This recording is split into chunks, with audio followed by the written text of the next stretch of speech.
مسند احمد میں ہے، ایک دفعہ حضرت ابو بکر صدیق رضی اللہ عنہ نے آن حضرت صلی اللہ علیہ وآلہ وسلم کی خدمت میں حاضر ہونا چاہا مگر اجازت نہ ملی۔ اتنے میں حضرت عمر رضی اللہ عنہ بھی آ گئے۔ انہوں نے بھی اجازت چاہی لیکن انہیں بھی اجازت نہ ملی۔ تھوڑی دیر بعد آن حضرت صلی اللہ علیہ وآلہ وسلم نے دونوں کو یاد فرمایا۔ جب دونوں بزرگ حجرہ میں داخل ہوئے تو کیا دیکھتے ہیں کہ ازواج مطہرات رسول اللہ صلی اللہ علیہ وآلہ وسلم کے پاس بیٹھی ہیں اور رسول اللہ صلی اللہ علیہ وآلہ وسلم خاموش ہیں۔ حضرت عمر رضی اللہ عنہ نے کہا، دیکھو میں اللہ تعالیٰ کے پیغمبر کو ہنسا دوں۔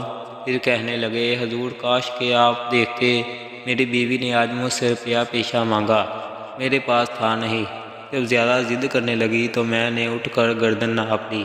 حضور اکرم صلی اللہ علیہ وآلہ وسلم ہنس پڑے اور فرمانے لگے، یہاں بھی یہی قصہ ہے، دیکھو مجھ سے مال طلب کر رہی ہیں۔ ابو بکر حضرت عائشہ صدیقہ کی طرف لپکے اور حضرت عمر حضرت حفصہ کی طرف اور فرمانے لگے کہ افسوس تم رسول اللہ صلی اللہ علیہ وآلہ وسلم سے وہ مانگتی ہو جو آپ کے پاس نہیں۔